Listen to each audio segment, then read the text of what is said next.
Go to the school.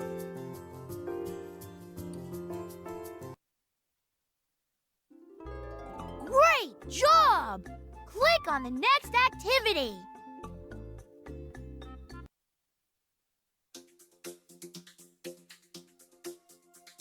The rabbit tricked the lion into jumping down a well.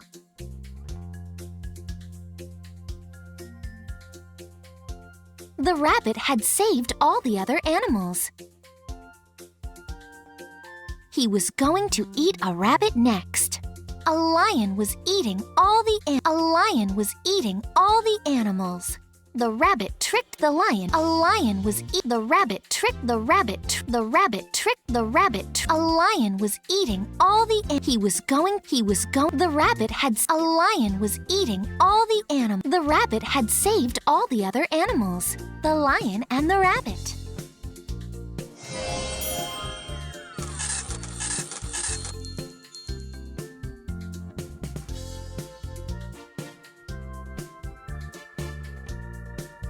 Stay on the learning path.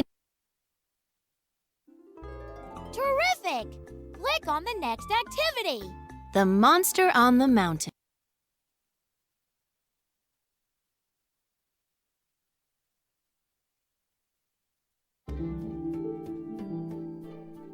The monster on the mountain.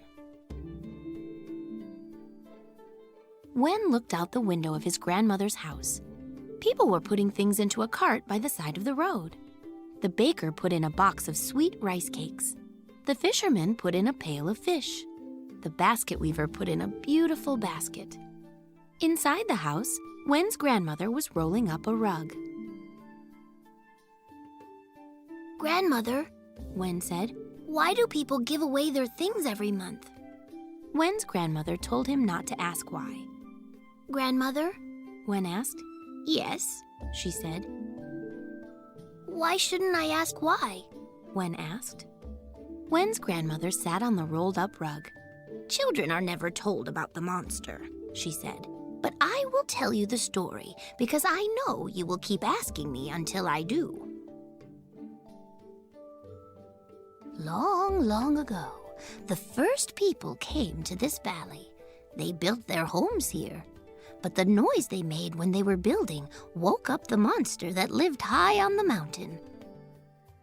The monster came down to the valley. "You have made me angry," it roared. The people were scared. "Please do not hurt us," they begged. "Very well," the monster said. "I will not hurt you, but only if you do as I say. On the first night of every month, you must lay gifts outside my cave." The people quickly agreed. "Remember," the monster said, "you must bring these gifts to me every month. If you do not obey me, then I will destroy this village with one sweep of my tail." "And tonight," Wen's grandmother said, "is the first night of the month." "Why didn't you tell me about this?" Wen asked. "Children should not have to worry about such things," his grandmother said. But Wen was worried. "I want to know more about the monster, Grandmother," he said. "Can you tell me what it looks like?" "I don't know," the old woman said. "I've never seen the monster. No one has ever seen it." "But how do you know there's a monster if no one has ever seen it?" Wen asked. "Because it has kept its promise," said his grandmother. "Every month we bring the monster gifts, and every month it leaves our village alone." "I don't understand how that proves there's a monster," said Wen. His grandmother shook her head and sighed. "The fact that our village is still here is proof enough," she replied. But Wen still had more questions. "Has anyone ever gone inside the monster's cave?" he asked. "Of course not," his grandmother said. "Who would want to meet a monster face to face?" "So how do you know it's real?" asked Wen. "What a question," his grandmother said. But Wen could see she was thinking about it. Aha, she said. Here's how. Each month when people take gifts to the cave, the things from the month before are gone. Something must be taking them. I guess, Wen said. Looking outside, Wen saw the large basket on the back of the cart. It was about his size, and that gave Wen an idea. If I go up the mountain tonight, I can find out if the monster is real, Wen thought. As soon as it was dark, Wen slipped out of the house and climbed into the basket. Soon, 2 men began pulling the cart. Wen's plan was working.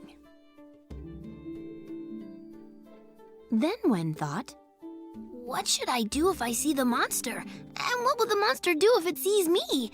And what will grandmother think if I don't come home for dinner? He began to worry, but it was too late. When the cart finally stopped, Wen felt the men lift the basket off the cart. Then he heard them take off the other gifts too. After a while, Wen climbed out of the basket and looked around. He was not alone. A small bird had landed on his grandmother's rug. It tugged at the rug with its beak. At last, it pulled out a piece of yarn. Then it flew off to a nearby pine tree and added the yarn to its nest. Suddenly, Wen heard a sound. It was a mother bear and her 2 cubs. They were walking toward the pile of gifts. Wen hid behind a big rock and watched. The bears ate the rice cakes and the fish. One of the cubs poked its snout into the big basket. When it found no food inside, it rolled the basket over. Happy and full, the bears left. As they did, 4 monkeys came out of their hiding spots. 1 monkey grabbed the basket. The others began looking through the gifts in the pile. They put some of them in the basket and carried it off. And so it went for the next hour. Animals came and went. They ate what they could and took what they wanted. One by one, the gifts around the cave disappeared. Wen started to walk back down. He couldn't wait to tell people that there wasn't a monster on the mountain. He stopped where the trail met the main road. As he rested, Wen thought about what he had seen. The birds, the bears, the monkeys, and other animals all used the gifts from the village. If people stopped giving things away, what would the animals do? Maybe it was better if the villagers believed there was a monster on the mountain. Wen stood up and started to follow the main road back home. I'm back, Wen said as he walked into his grandmother's house. His grandmother was happy to see him. Where have you been? She asked. I went for a walk, Wen said. I was thinking about the monster. I bet he really liked his presents this month.